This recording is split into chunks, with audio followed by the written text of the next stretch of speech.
90s ഗേൾസിനോട് അല്പം ബഹുമാനമൊക്കെ ആകാം. ഇന്നത്തെ പോലെ സെറവും മോയ്സ്ചറൈസറും സൺസ്ക്രീനും ഫൗണ്ടേഷനും മറ്റ് നൂറുകണക്കിന് ബ്യൂട്ടി പ്രോഡക്റ്റുകളും ഇല്ലാതിരുന്ന കാലത്ത് ഫെയർ ആൻഡ് ലവ്ലി എന്നൊറ്റ ക്രീമും പോൺസിൻ്റെ സോപ്പും വെച്ച് സൗന്ദര്യം നിലനിർത്തിയിരുന്നവരാണ് അവർ.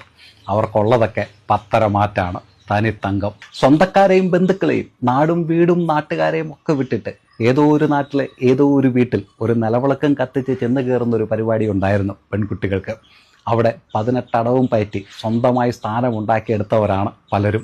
നിങ്ങളൊരടവ് മനസ്സിൽ കാണുമ്പോൾ അവരത് മാനത്ത് കണ്ടിരിക്കും. കാലിന്മേൽ കാല് കയറ്റി വെക്കരുത്, ഗസ്റ്റിനോടൊപ്പം വരുന്ന ഭക്ഷണം കഴിക്കരുത്, ജീൻസ് ഇടരുത്, സ്ലീവ്ലെസ് ഇടരുത്, അന്തിമയങ്ങൽ പിന്നെ വെളിയിലിറങ്ങരുത്, ഇങ്ങനെ നൂറുകണക്കിന് ചങ്ങലകൾക്കിടയിലും ഉറച്ചു നിന്ന് ഇന്നത്തെ ഗേൾസിനുള്ള സ്വാതന്ത്ര്യത്തിൻ്റെ പാത വെട്ടിത്തുറന്നിട്ടത് ഇവരാണ്. കേട്ടുകേൾവി മാത്രമുള്ള പല നാടുകളിലേക്കും സ്വന്തമായി വണ്ടി കയറി സാമ്രാജ്യം തീർത്തവരാണ് അവർ. ജാടയില്ലാതെ നിൽക്കുന്നതേ ഉള്ളൂ. 90s kid ഗേൾസിനോട് അല്പമല്ല.